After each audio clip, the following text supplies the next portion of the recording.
Hey everyone, it's Jackson Glass here in Hollywood, California, once again in my beautiful studio.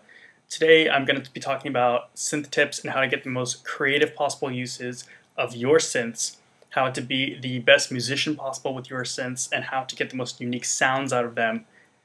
Keyword, your sounds, not anyone else's, because in this YouTube video I'm not going to be talking about how to make anyone else's patches, not Bloody Beetroots or Dead Mouse patch or Rusco patch or whatever the latest YouTube craze is. I'm not going to be talking about that. I'm sorry. I'm actually not going to be talking about patch making in general. So if that's what you're looking for, you're probably not in the right place. But my viewers are smart and we are capable and we are able to create our own things instead of copying other people. So I know you guys are with me on this one, and let's dive right in. Alright guys, so my first tip to all my fellow musicians is to know your synth. Your synth. And it's not plural, that's singular, your synth. My greatest suggestion to all of you is please pick a synth and learn it. Your one synth. This is the synth that I learned on when I first started, Vanguard, which is a cheap synth. It's like, I think 70 or 80 bucks, but it's absolutely fucking amazing. And even though I own a $1,500 Nord, I still go to this guy all the time because it can do shit that even my Nord can't do. And you have to remember that tons of amazing, prominent producers are using cheap, quote-unquote, synths. Benny Benassi nowadays is using, I think, GeForce or something like that, the Oddity, which is like a $100 synth, and he made a whole album with it, and it's absolutely unbelievable. Lady Gaga's producer, Red One, is using all of the built-in synths and even built-in presets with Logic. And, I mean, who can argue with that? It's Lady Gaga. They sound ridiculous. The reason why I highly, highly recommend doing this is that every synth is a beautiful and unique, precious snowflake. They're all different. They can do different things. Yes, most of them can produce 80 to 90% of the same classic sounds, whether it be like, you know, basic bass patches or saw patches or lead patches, whatever. But then, you know, what really makes synth special is the 10-20% of unique things that they can do. Like, for example, with Vanguard, just by knowing this synth and using this synth for like 3 years now, I know so many things about it that I would have never known if I didn't spend so much time with it. Like stupid stuff. Like if you click on setup right here, there's these buttons right here: Elias free oscillator, sync transgate to host position, output exciter, old behavior, and they all wildly change the sound. Like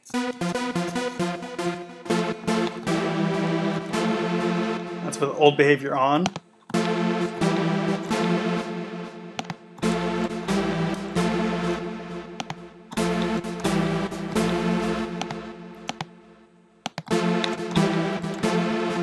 Just little things like that. They change the sound. It makes it sound different. I know what all these do just from experience. Output exciter increases the high-end gain, and they put this in the original version because it didn't sound bright enough, and they just keep it here in case you have an older patch from an older version, just so it sounds the same. Old behavior is the old engine that they don't use anymore. It sounds a little more digital, a little less analog. Elias free oscillators cleans it up a bit, makes it a little more analog sounding. And these are things that you can only learn if you get to know your synth. Whatever your synth is, I guarantee that it has quirks like this. Another quirk that I know about Vanguard, which is, this one's crazy, but I swear it's true. If you listen to this, I'm going to take off the effects. For some reason, I don't know why, but if you turn off ARP and the FX buttons, it sounds different.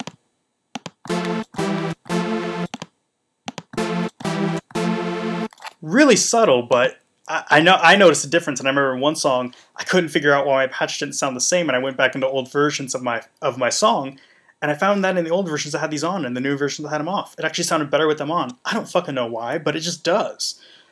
So learn your synth. The best way to do this is to buy your synths. Whatever you're using, buy it. Seriously, don't pirate it, buy it.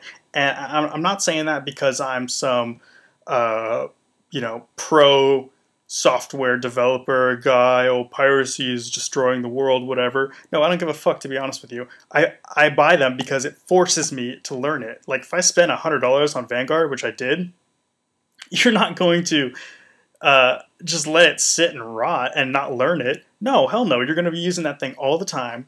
You're going to be reading the manual. You're going to be diving into it, spending time with it, because you spent your hard-earned money on it. Same reason I bought Ableton. Same reason I buy all my stuff. It has, well, you can lie to yourself and say that you're doing it because, you're taking the moral high ground and you're fighting piracy and whatever. I mean, that's what I tell people anyway, because I like to seem cool.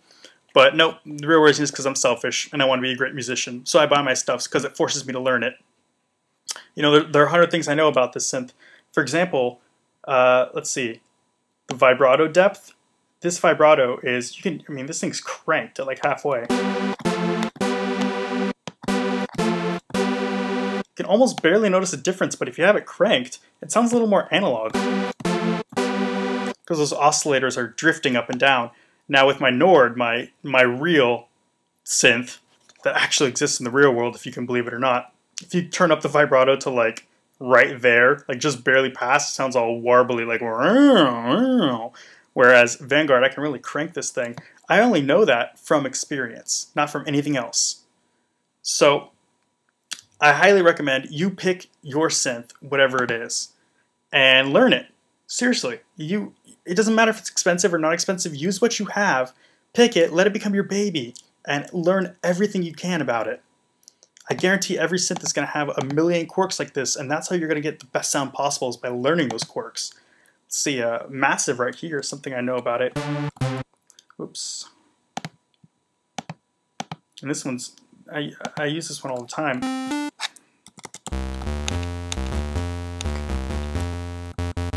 Okay, right here I have the amp turned down and the master volume cranked up, because I know that in Massive it has this like analog simulating thing going on, to where if you crank the amp you can actually overdrive the filter. But if you turn the amp down and turn the master up, it sounds different. I'll turn this down.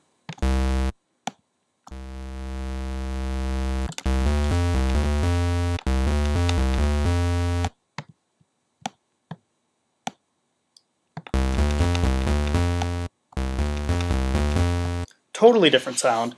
It sounds, I actually think it sounds better with the amp turned down most of the time, but a lot of times I like it to be cranked if I'm looking for a real gainy, high-end sound. So learn your synth.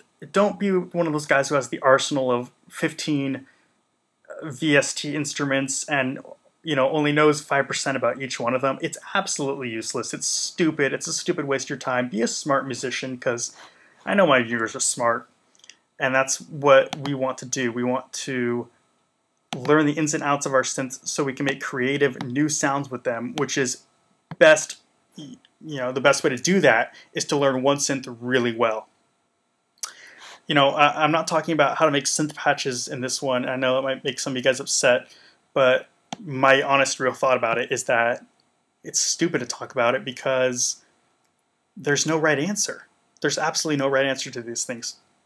It's like saying what makes a good girlfriend and what makes a good boyfriend. Everyone has a different opinion of it, and there are no right or wrong answers. You can literally twist fucking knobs to your heart's desire, make the weirdest thing possible, and in some situation, in some context, it'd be a great patch.